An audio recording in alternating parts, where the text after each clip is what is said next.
Our cups have been emptied. We watch videos of parents wailing outside school buildings, asking God for mercy on their children. We hear the numbers: 19 babies, dead. 2 innocent teachers, dead. We clutch our hearts, stammer a prayer, and within moments we are distracted by the minutia of the day. We might take a second to consider security in our child's school and even ponder on the heartbreak we feel for those families. But we do not quiet the country, lower all flags, hold hands across America, and commit to fighting for change. Instead, some politicians instruct teachers to take up arms. Our cups have been emptied. We have seen too much and suffered through too much. We have watched too many lives be stolen and dreams slaughtered in schoolhouses, malls, and grocery stores across America. We have watched too many politicians double down on their support of the Second Amendment and the right to bear all arms at all cost. Many have stood silently as those elected by the people have turned those people against one another.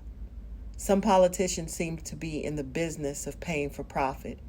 It is not just that they don't represent us, it is that they do nothing to protect us. When did we normalize learning that 19 people were murdered in 1 hour? When did we stop weeping for innocent lives lost? When did we develop steeled nerves in the face of atrocity? How long can a country run on empty?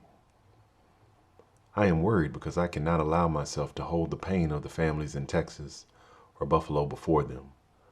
I cannot put myself through the mental manipulation of imagining the families of the murdered school teachers hearing politicians say that the teachers should have had guns. I cannot watch this time. I cannot cry anymore. My cup is empty. I have pushed down the rage that makes me want to protest every politician who votes against gun reform. I have reminded myself that this is not about race. They are not just doing nothing because the children were brown. They also do not care about white children with blonde hair and blue eyes who get murdered in elementary schools with names like Sandy Hook. The hearts of these politicians are hollow, and their work is empty. If politicians want history to show how small they were and how little they cared, they'll continue down this path. They'll continue to build buildings and invest in infrastructure and allow trails of human debris to line the soles and sidewalks of American cities, all while claiming to be the greatest country in the world.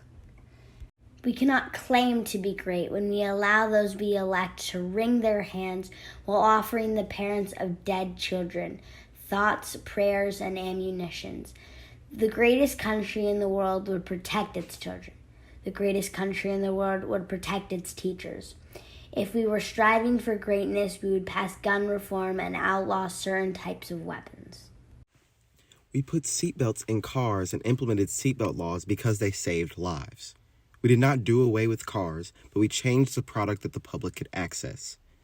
These politicians know what to do, they just don't care enough to do it, and we won't make them because our cups are empty.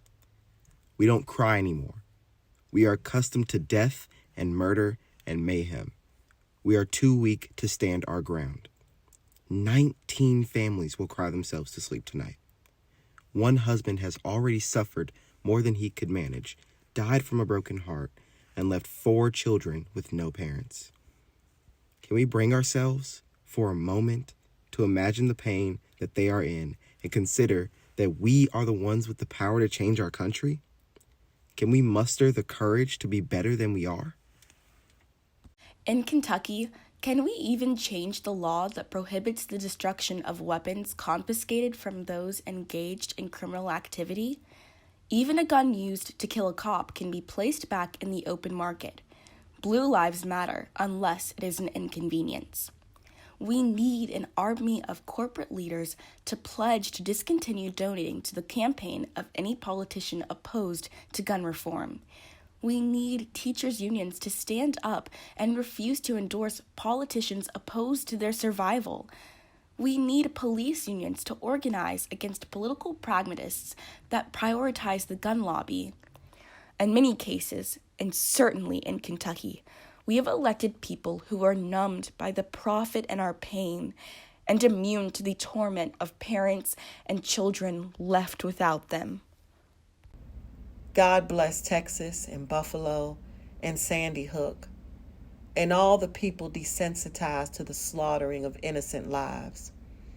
I wish a cup of conscience, caring, and compassion, not just on the paralyzed politician, but also on their corporate enabler.